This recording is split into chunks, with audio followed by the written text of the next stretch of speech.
Hello, everybody. I'm Howie Hawkins. I was the Green Party and the Socialist Party candidate for president in 2020. And this podcast, Green Socialist Notes, is about continuing to educate and organize around the eco-socialist platform that Angela Walker and I ran on.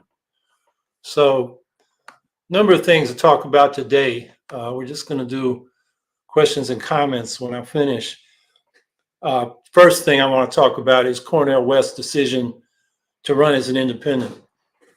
Frankly, I think that's his dumbest initial decision without a campaign team and a campaign plan in place to run with Nick Branagh's People's Party, which is a Potemkin village of a party with ballot access maybe in Florida, but nowhere else. And the People's Party is really a personal grift of Branagh, who former associates accused of autocratic rule, sexual harassment, financial misappropriations. And Cornel West, who was appointed to the People's Party Advisory Board, should have known that before he just casually said yes after just talking to his brother and his wife. And now, and this is just as dumb, he says it's easier to get on the ballot as an independent than as a Green Party candidate.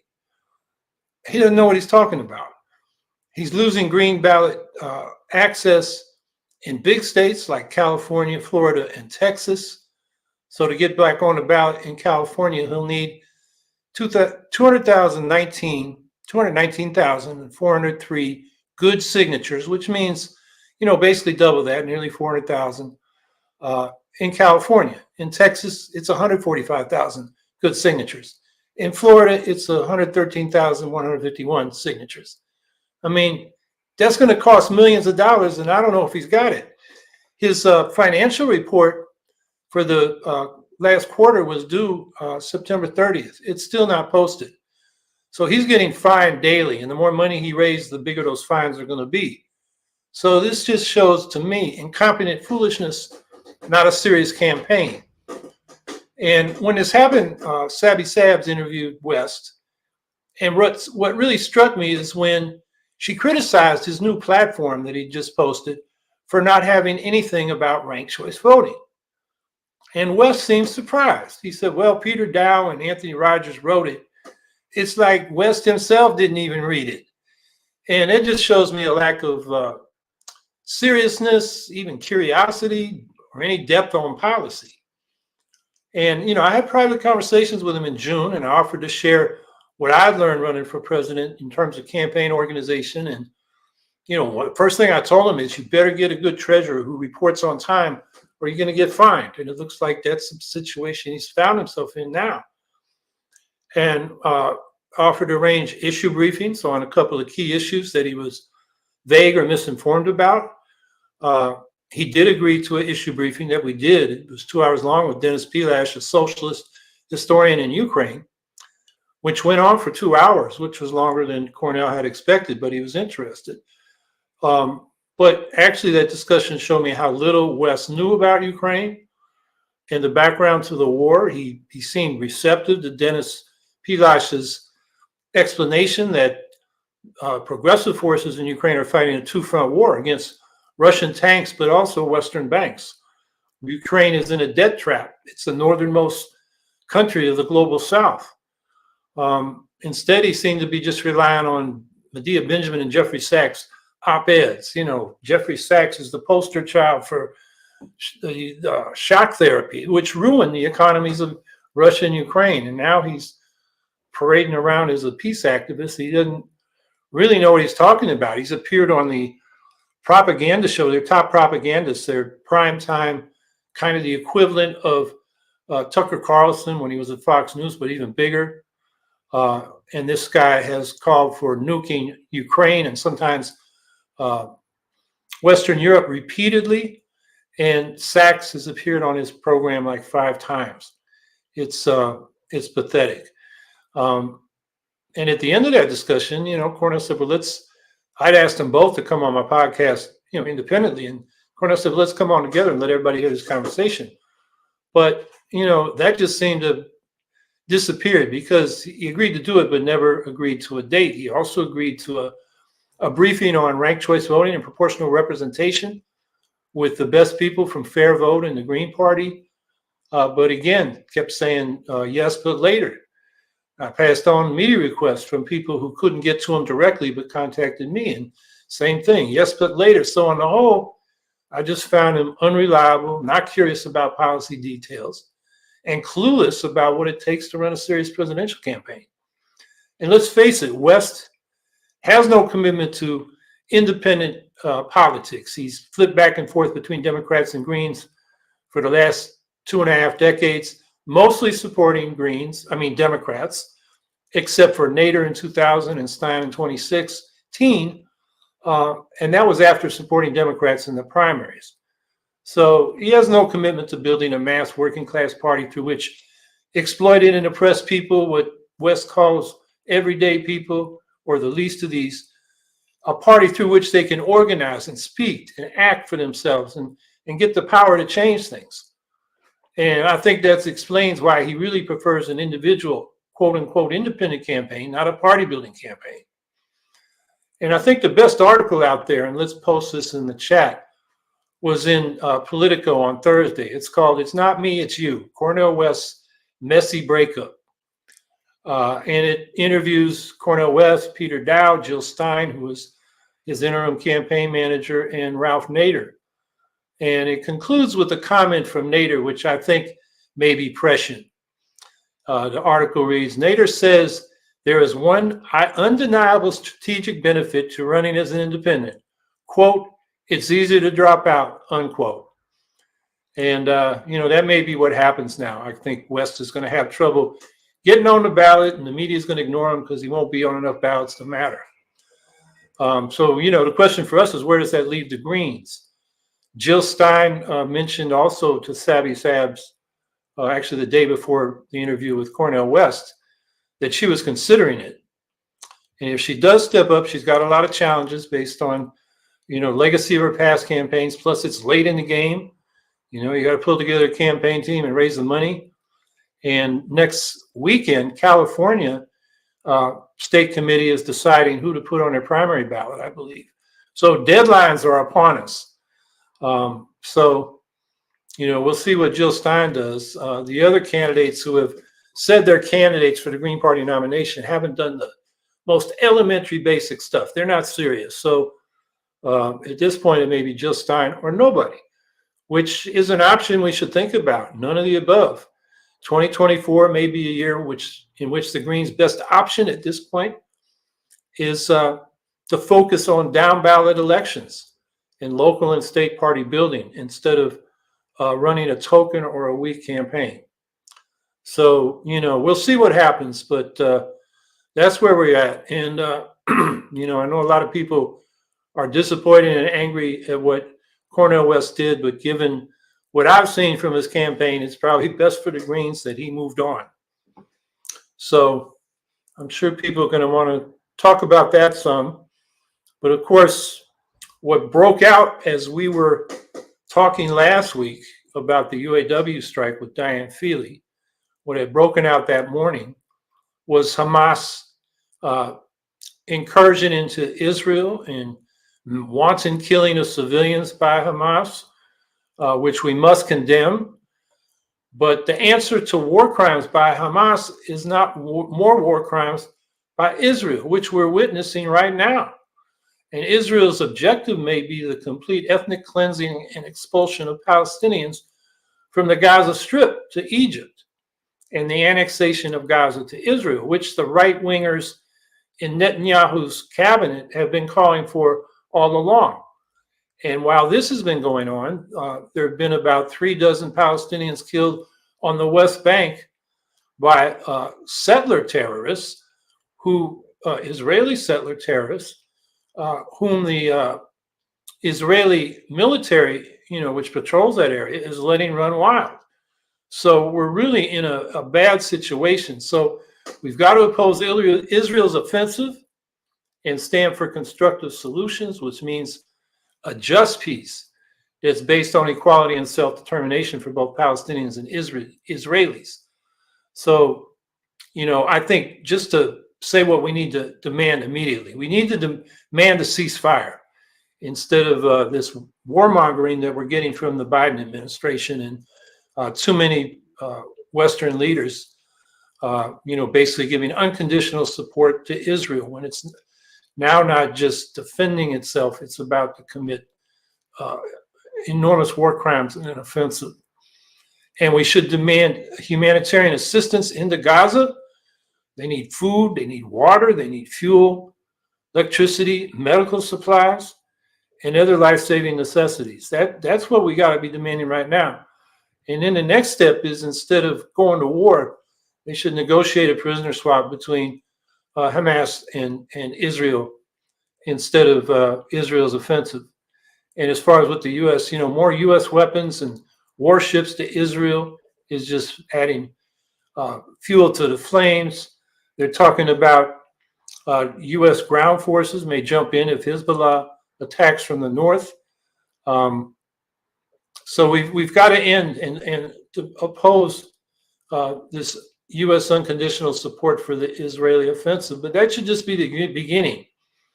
I mean, we need broader demands that try to get at the roots of this problem, which start with ending U.S. military aid to Israel until it ends its apartheid policy, stops the expansion of the settlements on the West Bank, and generally recognizes the right of Palestinians to equality, human rights, and self-determination. And I think one of the things that is not being discussed enough, but right now the Palestinian leadership is Fatah, which is old, corrupt, and really hasn't done anything, not popular, and Hamas, which is not popular either. Most of the Palestinians are not Islamic fundamentalists, and the authoritarian rule in Gaza is not popular with most people there. So Mustafa Barghouti, who was the head of the Palestine National Initiative, he was a presidential candidate. The last time they had presidential candidates in Palestine back in 2005, he got 20% of the vote for a new party, and he represents the democratic left in Palestine.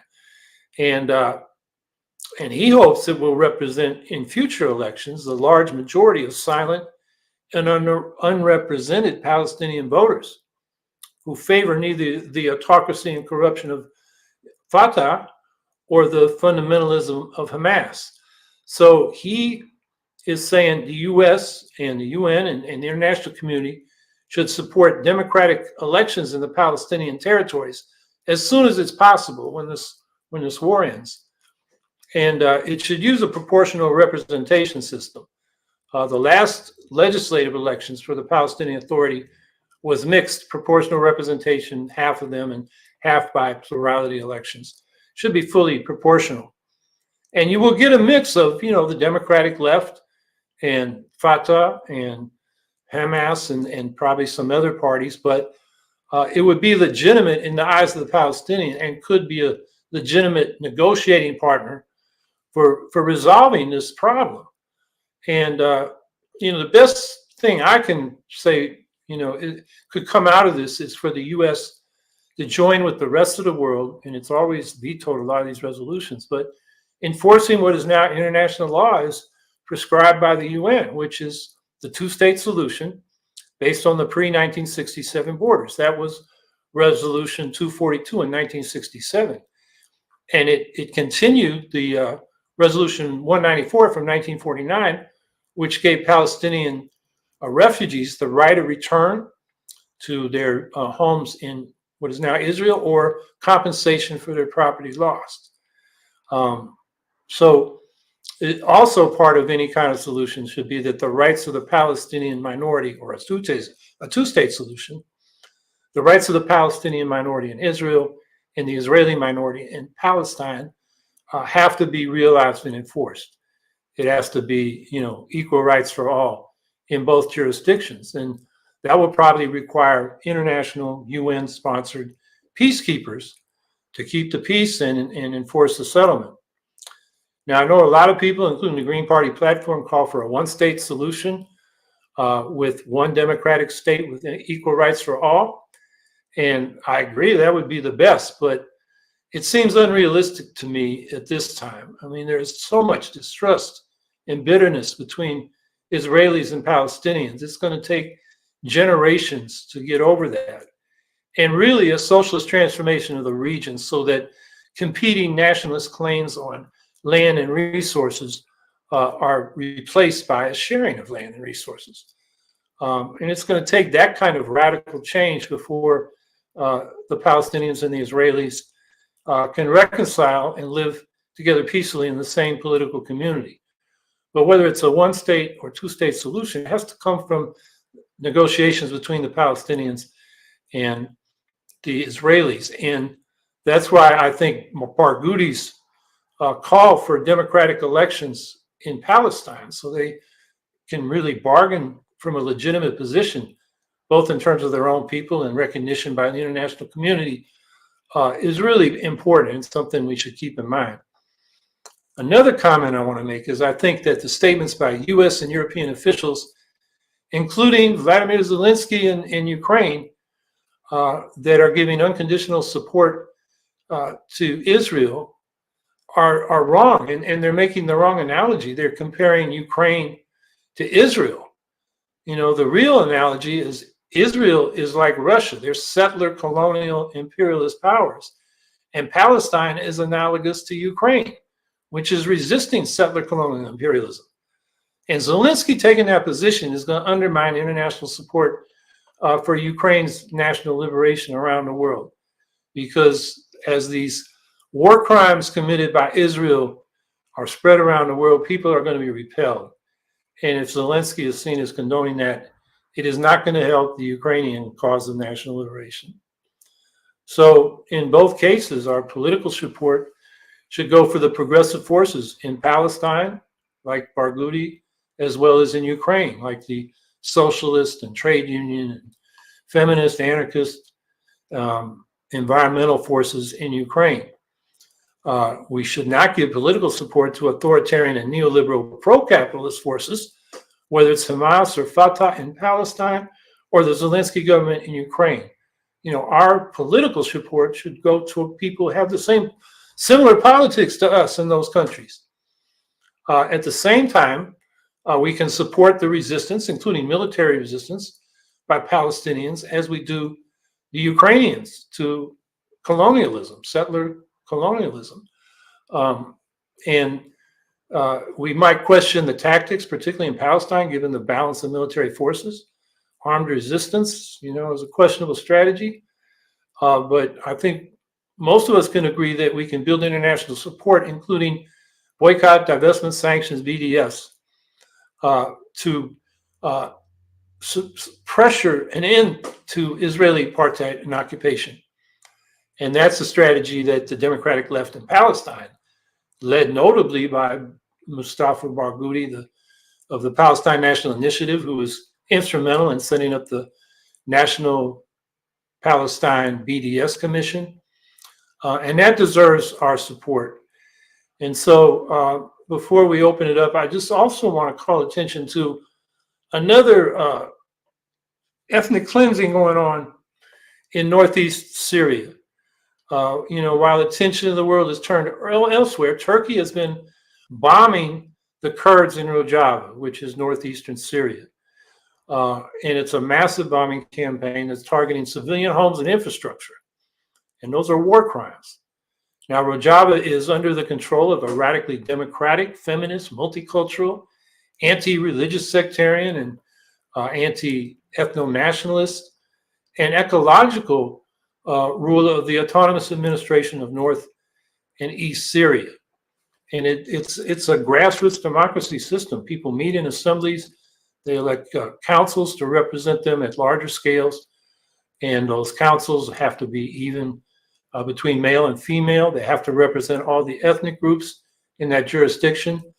And it's really the most progressive force in the Middle East, and it deserves our support. And the military wing of the Autonomous Administration is the Syrian Democratic Forces, or SDF, and the Kurdish militias, including the People's Protection Units, or YPG, and the Women's Protection Units, are at its core, but it also includes Arab and Assyrian or Syriac militias, Armenian, Turkmen, and Chechen militias. All the groups in that region, they all have a role to play. And the U.S. has been supporting the SDF in the fight against ISIS, which has been largely successful, but not totally complete. but it's not helping the SDF defend itself against Turkey, a NATO ally. So, for example, the U.S. has refused to supply the SDF with anti-air defense systems to protect against these Turkish airstrikes and artillery shelling. And then, the U.S., just like all the other people intervening in Syria, Turkey, Syria, Russia, Iran, the Arab petrostates, they're all counter-revolutionary. They don't want the democratic and anti-capitalist Rojava example to spread. So, with everything's going on, we also need to speak up for the people of Rojava and oppose the Turkish aggression against the Syrian Kurds. So, I don't have good news today, but that's some things to talk about. So let's see what's on your mind. At war with dust. Question. Have yet to hear anyone propose this, but do you feel the United Nations, starting with the Secretary General, should move to put a sizable UN peacekeeping force on the ground in Gaza? I think, the UN should offer that. It won't be, it can't, go to war against Israel to get in there. It's got to come out of an agreement where Israel is a party to it. I think, any settlement that begins to end Israeli apartheid and come to a two-state or one-state solution is going to need international, and basically that means UN, peacekeepers to monitor and enforce things on the ground. And, the UN doesn't have a great record. It has had some successes. For example, in the, what is it, the desert, Negev desert, and then you're going over to the Suez Canal. Back in 1954, I believe, or it was 56, Israel, Britain, and France invaded Egypt to take back control of the Suez Canal from Egypt, which had nationalized it. And going around the UN Security Council, which Britain and France would veto any intervention, the United States and the USSR agreed with most of the countries of the world to send in UN peacekeepers. And, Eisenhower was very clear to the Israelis, we're not going to support you anymore if you continue with this aggression. And so they backed away. And that UN peacekeeping force is still there, protecting the Suez from further aggression. And there are U.S. service members who are part of that force. That was successful. On the other hand, UN operations in Central Africa or Haiti have been terrible. So, it's one thing that I think is what we need, but we've also got to upgrade what the UN is doing now in terms of peacekeeping.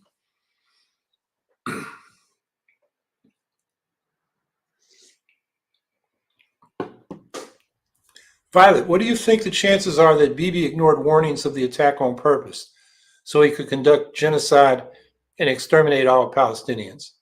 No, I don't think he's that calculating. I think, he's really under criticism. I mean, there are demonstrations now in Israel calling for him to resign because he let this happen. And he's in a delicate political situation. We've had these massive demonstrations all year of people opposing his attempt to capture the judiciary and really make Israel more of an autocratic state. Now, his policy and those of his coalition even further to his right, do want to, conduct genocide, ethnic cleansing, push the Palestinians out of all of historic Palestine. And so now Hamas has given them, an excuse to try to do that, at least in Gaza. So it's a very dangerous situation. But I don't think he ignored warnings in hoping for an attack because, he's really under criticism. It took, 8 to 12 hours for Israeli Defense Forces to get to those kibbutzim and other communities that were being attacked by the Hamas forces. He's under enormous criticism for that, and I don't think he'd set himself up for that kind of criticism. So, No, I don't think he ignored warnings. I think he was so focused on supporting the settler expansion in the West Bank, and cutting a deal with Saudi Arabia. Uh, he underestimated what Hamas might do.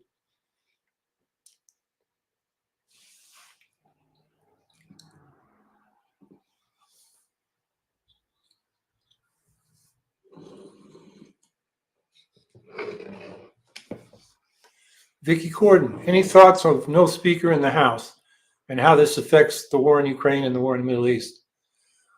Yeah, I mean, we're worried about what's going on in other countries, and we got a clown show going on in the House. And, Jim Jordan is now the leading uh, candidate. I don't know if and I think I'd be surprised, I think, if the Republicans approved him as House Speaker. He's such a bomb thrower. And, he ignored congressional subpoenas. I think he got a pardon from Trump or maybe a preemptive pardon, or at least he was asking for one. So, yeah, how this affects the war in Ukraine, they can't pass anything. Ukraine is, the U.S. has not only provided weapons, but economic aid. And I think I read today they're sending the last $1.2 billion of that economic aid that's in the hopper. If Ukraine doesn't get grants like the U.S. has been giving them, they're going to have to go back to the international bond market and go further into the debt trap they are in. As the northernmost country of the global South, which all is in a debt trap, led by international financial institutions. I've been working with the Ukraine Solidarity Network on developing a campaign for debt cancellation for Ukraine, and pair that with debt cancellation for other countries of the global South that are caught in the debt trap, where they can't invest, for example, in energy transition because they're spending all their money on debt servicing. And these international financial institutions in which the U.S. has control, particularly the International Monetary Fund and the World Bank. I mean, we have over 15% of the votes, and it takes 85% supermajority to make any decisions in those two institutions, which gives the U.S. a veto power. So they effectively control those institutions, and those institutions have not provided any debt relief to Ukraine. Ukraine has actually got debt relief from the private bondholders, big companies like J.P. Morgan and Fidelity and BlackRock. And that's probably because they knew Ukraine couldn't pay anyway. So first they gave them a 2-year moratorium on debt servicing, and now it's been extended to 2027 because Ukraine is financially on its back. So it's not just the weapons, which there's a bigger pot of money. It's around $5 billion that the U.S. still has, but that'll run out pretty quick. And so, yeah, this affects the war in Ukraine and the war in the Middle East. I mean, the U.S. is already provided, it provides $3.8 billion a year to the Israeli military, and has been doing that for years. So the Israeli military will need more ammunition, and the U.S. said it will provide it for everything from the Iron Dome to shoot down Hamas rockets to, artillery shells. And I'm not sure what all the munitions are, but, that will run out or be depleted as this offensive goes into effect. So, yeah, the House, which for one thing, that's going to put a lot of pressure on the Republicans in the House to get their damn act together. But that's not the only thing, not just the war in Ukraine and the war in the Middle East, but the debt ceiling. I mean, we're running out of, we had a temporary extension of funding. That runs out in about 30 days. And they haven't even begun negotiations on how they're going to resolve that. The Republicans, are demanding more cuts in domestic spending. And of course, the Democrats are saying that's too much. So that's got to be worked out. And the longer the House is not functioning, the more difficult all these problems are going to be. So it's amazing. The Republicans really don't care about this country. They want to wreck it. I mean, it's at least the far right people do. They don't care. They see what consequences are, and they don't care. It's unbelievable that people in their own districts will keep electing them.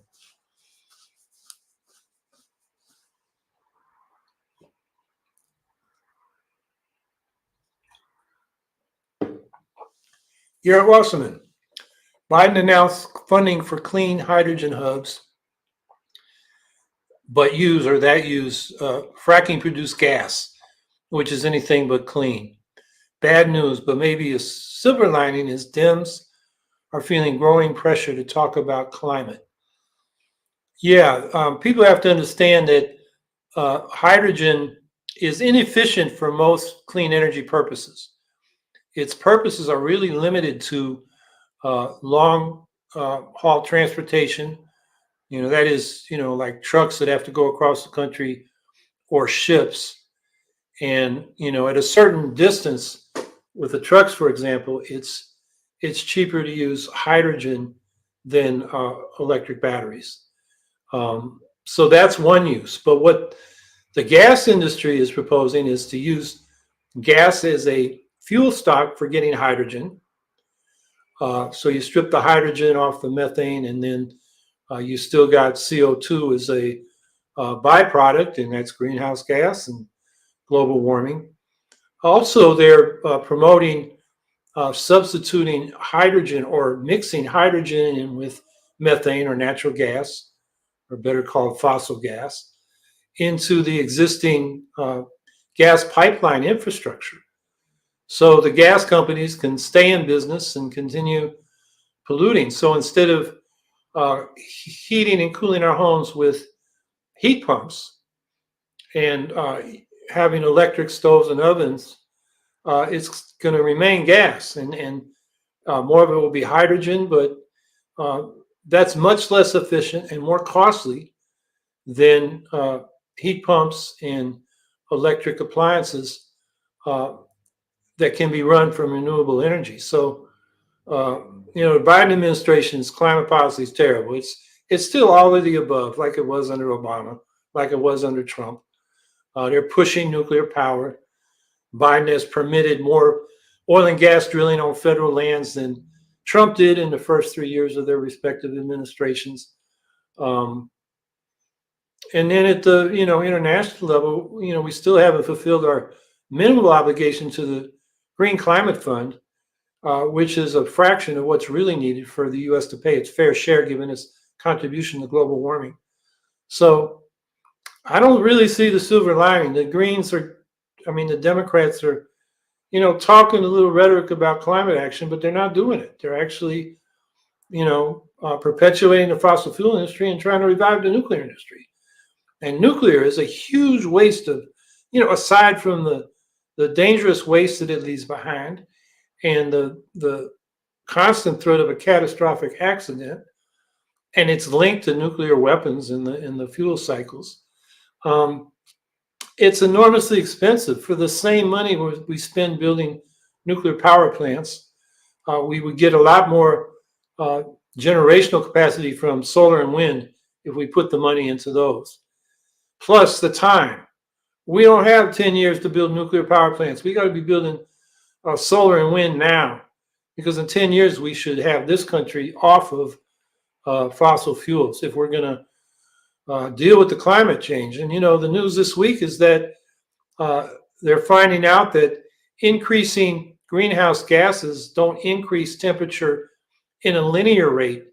We're seeing an acceleration of the warming, which is terrible news. I mean, we're already feeling the adverse impacts in terms of heat waves and droughts and extreme weather and the damages that causes.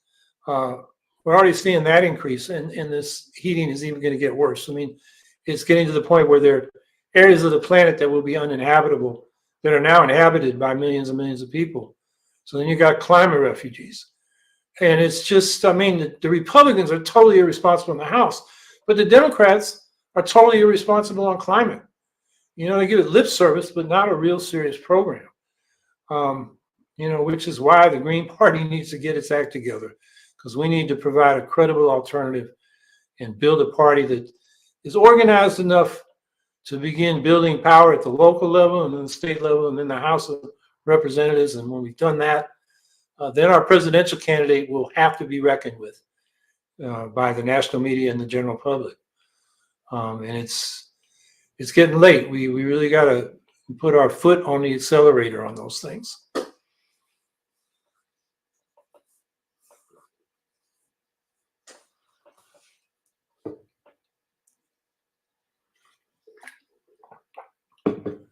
Frankie Lee, Howie, who else are the top Green candidates for president?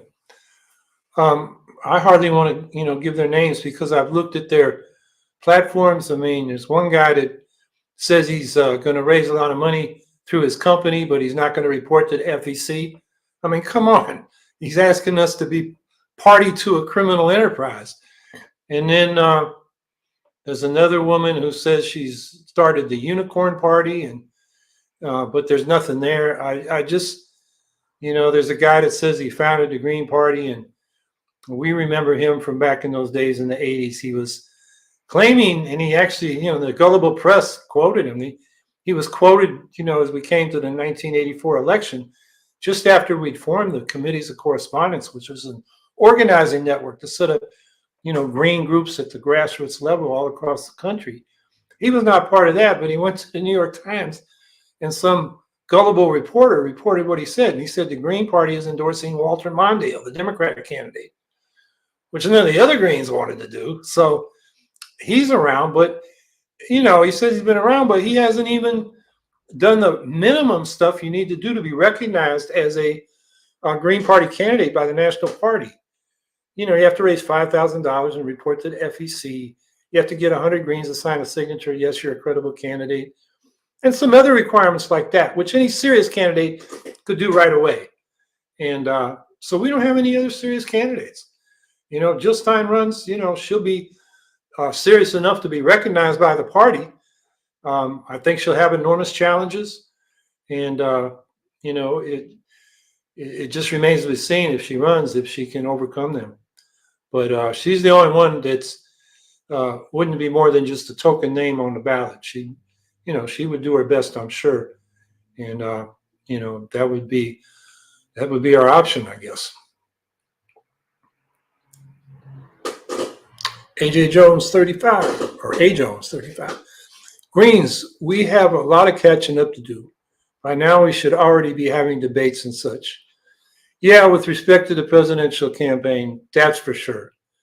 And I think, part of the problem here is the way the Greens are structured nationally. We have, I think 2 part-time, maybe one of them's full-time staff. And, basically what the National Party does is somebody makes an inquiry and they refer that person or that reporter to somebody else. And if it's a person wanting to get involved in the Green Party, it's to a state party. The state parties are very uneven. It's not clear that those referrals ever get followed up on in a lot of states. So we don't have a center, with staff support that can actually make sure the Greens do what our own regulations and rules and policies require us to do. I mean, we should have a presidential campaign support committee already having, encouraged people to run and put out what's required. And as far as I know, that thing is, if it's meeting, it's pretty quiet. So there are a lot of things. If we had what we're trying to do is set up centers in 51 jurisdictions, counting DC, that provide candidate support and staff support for, green election and issue campaigns. And I think it would be a lot more efficient if we had a stronger center that supported what's going on in the states and localities. So that's, I think, a problem that we need to address as Greens, because this very decentralized system, it totally relies on initiative from below, and we duplicate a lot of things over and over again, state by state. So, yeah, we're behind. We have catching up to do in the presidential campaign. And, in terms of party building, I think we really need to take a look at the way we've been doing it for the last couple of decades and, come up with a better model.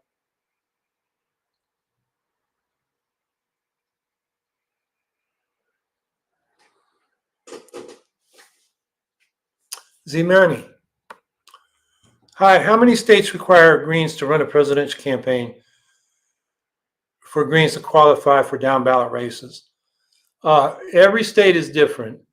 And, in a lot of states, you can qualify for the ballot as a Green by doing your own independent nominating petition, even if the state party doesn't have a ballot line.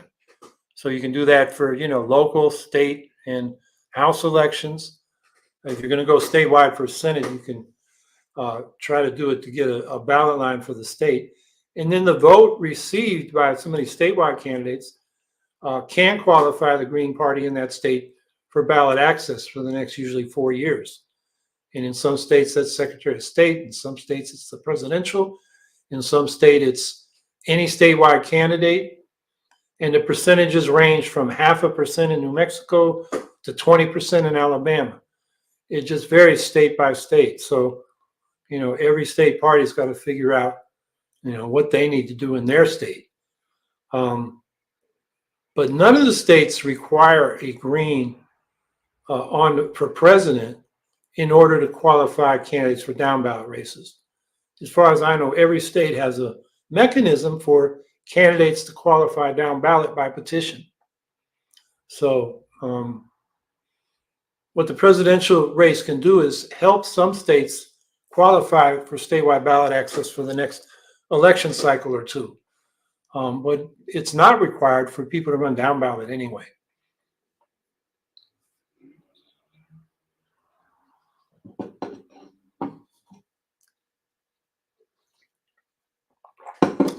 Cenk Uygur of the Young Turks, YTY, the Young Turks, is running for president. He does not want Biden running. Any thoughts? Well, he'd be a better president than Biden, but I think he's very late in the game. He doesn't have a big base. I mean, the Young Turks have a certain audience. I don't know how big it is, but I'd be surprised if it was more than 1 million. And, in the last election, over 140 million people voted. So how is he going to build that base? Does he have a lot of money? I haven't followed it closely. I've been asked about it a couple of times. So I don't think he'll pose any more serious challenge to Biden than Marianne Williamson or Robert Kennedy Jr. did. So, but, I will see what he does. I think, his politics are better than Biden's. He certainly got more energy. But I just don't see it having a big impact. I think it's going to be kind of marginal to the whole process. If you want to have impact, run independent from the left. And right away, the Democrats are going to freak out and the corporate media is going to freak out that you're spoiling the election. Good, let them attack you. Then you've got a platform in which to talk back. I think the first thing, Jill Stein's running, I recommended this to Cornel West. He didn't take my advice, is when they call you a spoiler, say, I got the solution to the spoiler problem. A ranked choice national popular vote for president. And then ask Biden or ask the media, ask Biden, will he support me in that? And just flip it around and say, why is Biden preventing the solution to the spoiler problem? We're not the problem. It's the electoral system we got. That kind of dynamic and being a potential spoiler will get you some attention, even if it's negative, but at least you're getting some attention. I'm afraid Cenk Uygur is just going to be ignored. He'll get a little coverage, but then they're not having debates. I don't even know if he can get on the primaries. I don't know how the Democratic Party's handling that. He's certainly got to pledge to support Biden if he loses. Does he really want to do that? I just, we'll watch it, but I don't see much coming out of it. Garrett Wasserman, Cenk ran for Congress last cycle and got a few percent, I think. So I can't see him getting much support nationwide, especially so late in the game as a Democratic primary challenger. Yeah, that came up. I was on a podcast yesterday, and I was asked this question, and the interviewer asked me, he pointed out that Cenk ran and only got a few percent, and pointed out also that the Democrat, this was in California, I believe, was a middle-of-the-road, conservative Democrat, not popular with progressives. And, if that's the best he could do, I mean, it takes time to build a base. In my experience, I started at a 3% in the early 90s running for city council in Syracuse. And it took like a decade for the media to take me seriously and to get into debates. And I kept being there. I, was active in issues between the campaigns. And, then, more of the public took me seriously. And, by 2011, I got 48%, almost won a city council seat. So it takes time to build a base. You just can't jump in and expect to win in your first outing. So, he got his ass kicked in Congress and I was running for president. A lot of Greens do that, or not president, but they run locally and then they want to run for U.S. Senate, which is, a huge undertaking. We've got to build a base and we got to get credibility and legitimacy by electing people to local office. Right now, we have 141 local elected officials. We don't tout that enough, but we should multiply that over and over many times because there's so many local races running. And once we got Greens in office and people see that they're responsible and they follow up on their campaign promises, then you create a political base for running credible, winnable campaigns for state legislature and the House of Representatives. It's got to be built from the bottom up, and it's got to be more than just a one campaign deal. It's got to be a sustained process of organizing and campaigning.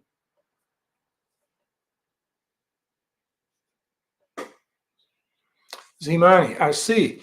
Still not clear about this question. How much easier is it for Greens to run down ballot if there's a solid presidential candidate? Overall, I mean. Well, because there's this question about running local versus presidential campaigns. And it sounds like with our electoral laws, it's important to run a presidential candidate, but we need a bird's eye view. There's nothing that prevents, local or state or House of Representative or even Senate candidates. You don't need a presidential candidate to do that because in every state, there's a way to get on a ballot as an independent, or if there is a Green Party line, to get on as a Green Party candidate, independently of whether or not there's a presidential candidate. So, as I mentioned before, it varies from state to state. Now, what the presidential candidate can do is amplify the voices of our down ballot candidates and give a sense that they're not just by themselves, they're part of a national movement. So that's how a presidential candidate can help down ballot candidates, can sort of create coattails. More people may hear about the presidential candidate because they're getting national media, hopefully. And then they find out there's a Green in their district. And they say, well, I like what the Green presidential candidate said. Let's check out the local candidate. So I think a presidential campaign can augment and amplify local campaigns, but it's not necessary to run local campaigns.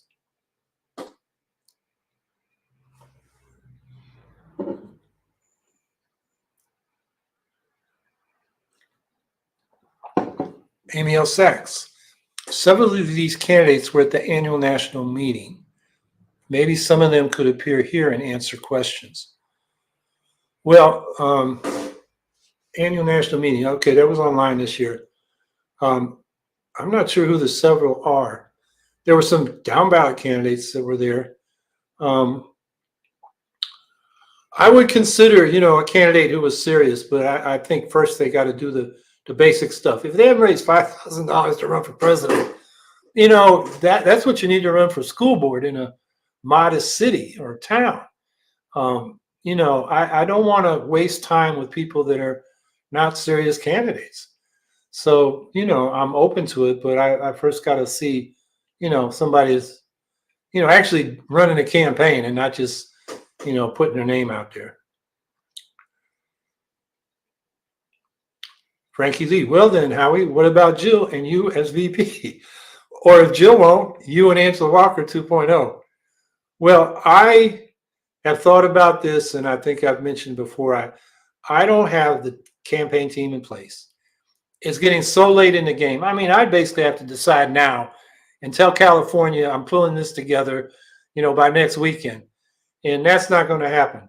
Angela, I think is disappointed at the lack of seriousness and the sniping that was in the Green Party and on the broader progressive left. So she's just driving her dump truck and, just trying to live her best life. She doesn't want to stick her neck out again. She did it twice. And it's, you got to have a thick skin. It's tough, but Angela's not up for that at this point. And, I think Jill's got to make her own decisions, and I wouldn't be a good VP for her just for the, balance the ticket in terms of demographics. It'd be two old white people, me being a male. I mean, it doesn't appeal to youth or people of color or women. So I wouldn't even put that on the radar. First we got to see what Jill's going to do, and then we can take it from there. Z-Manny, any updates on drafting and introducing legislation to put Greens back on the New York State ballot? I appreciate that. You ask it every week. I wish it was as much of an urgency for a lot of Greens in the state. I can't update you. We're still at the point of drafting the bill and getting it to a legislator who would consider it. So that's where we're at. And I think of what Ralph Nader used to say all the time. Still, Ralph's now 89 years old. And he's saying, where are the people with the fire in their belly? Why are people angry? Why don't they raise their expectations? And, given all the bad news, people are kind of withdrawing and resigning themselves to where we're at. I think, the Trump presidency and the fear of another one is a big part of that. The end of the, Bernie Sanders upsurge, which has no expression. I think it's terrible that he and the squad and all them back Biden before he making any demands. At least the United Auto Workers haven't endorsed Biden yet. They're saying, show us something first before, or they're, behind the scenes probably saying to Biden, we need, for example, the PRO Act to pass, the Protect Our Right to Organize, labor law reform bill to pass.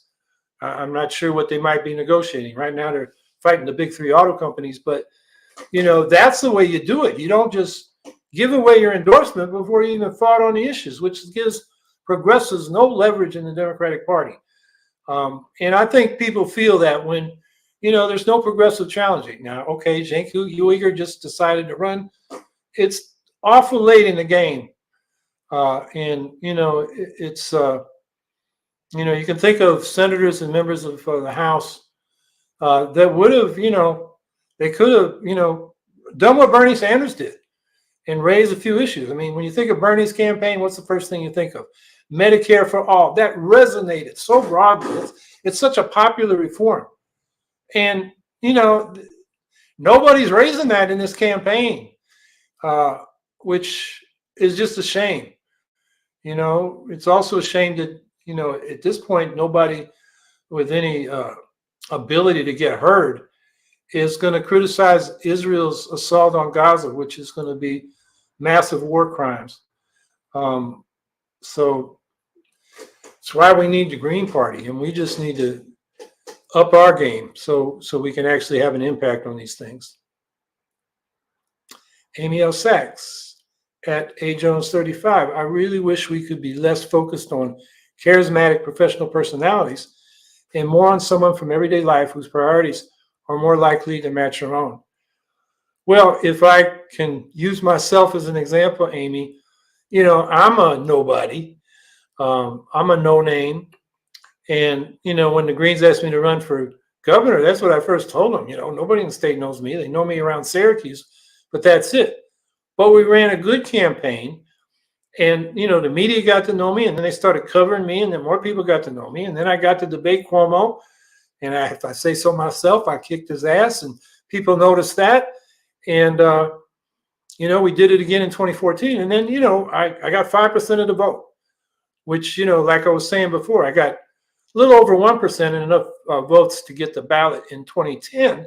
In 2014, we really increased the number. Now, there were larger dynamics at play that helped us because Cuomo was such a fiscal conservative that public sector workers, particularly teachers, were angry at him, and we got 6 local teachers unions to endorse us, despite the state teachers union federation, which didn't want that. But what I'm saying is, I was a no-name. To the point where some people thought I should be a presidential candidate. Angela and I were nobodies, but to those that learned about the campaign, so I agree with you there, Amy. We have within our ranks the people who can do these things. We don't need to be chasing, celebrities. That is, most celebrities don't even want to touch us because it would hurt their brand, because they'd be, basically vilified for helping elect Republicans. So, that's kind of we were, extremely lucky to have Ralph Nader, run with us in '96 and 2000. And, here in New York, we tried, well, we were successful barely with Grandpa Al Lewis as our gubernatorial candidate. And that did get us a lot of attention. He was very good at getting media. But he was an exception. We ran an academic who was well known in academia, Stanley Aronowitz. He didn't get enough votes. We ran a comedian and literary guy named Malachi McCourt, whose brother, the other McCourt, I forget his first name, had a famous book, I think it was called Angela's Ashes. So he was well known, in literary world and, entertainment, but he couldn't get enough votes. And then me, nobody knew me, and I got enough votes. So the campaigns matter. So I agree with you, Amy. We should focus less on, looking for somebody who's already got some kind of, celebrity status, and develop our own people and promote them and make them celebrities, quote unquote, out of their campaigns. We are the leaders we've been looking for, as they used to say in the civil rights movement. Nobody's going to do it for us but us.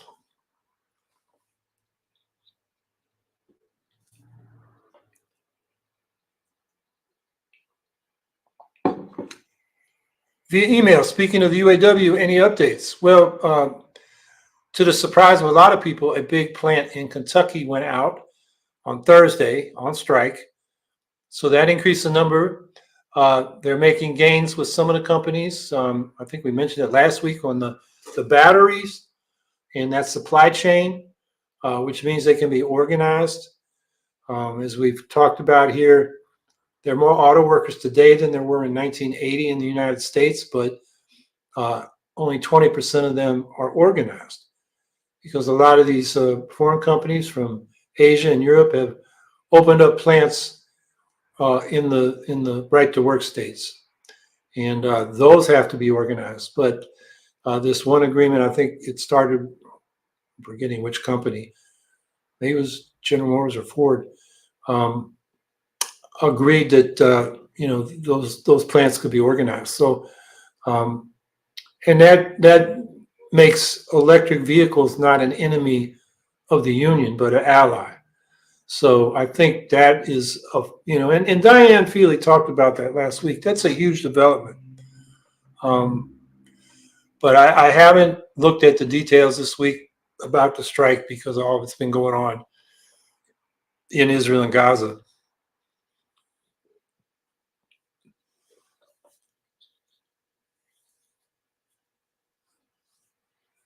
Wow, another hour went fast.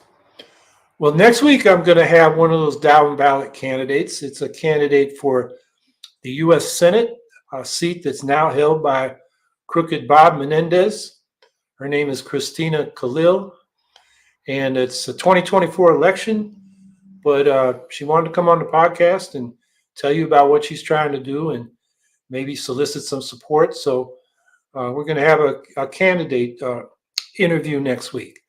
So I hope you'll be with us then, and I hope you'll be out there speaking up against U.S. unconditional support for this devastating assault that Israel's about to put on Gaza, calling for a ceasefire, getting humanitarian aid, food, fuel, water, medicine to the people of Gaza.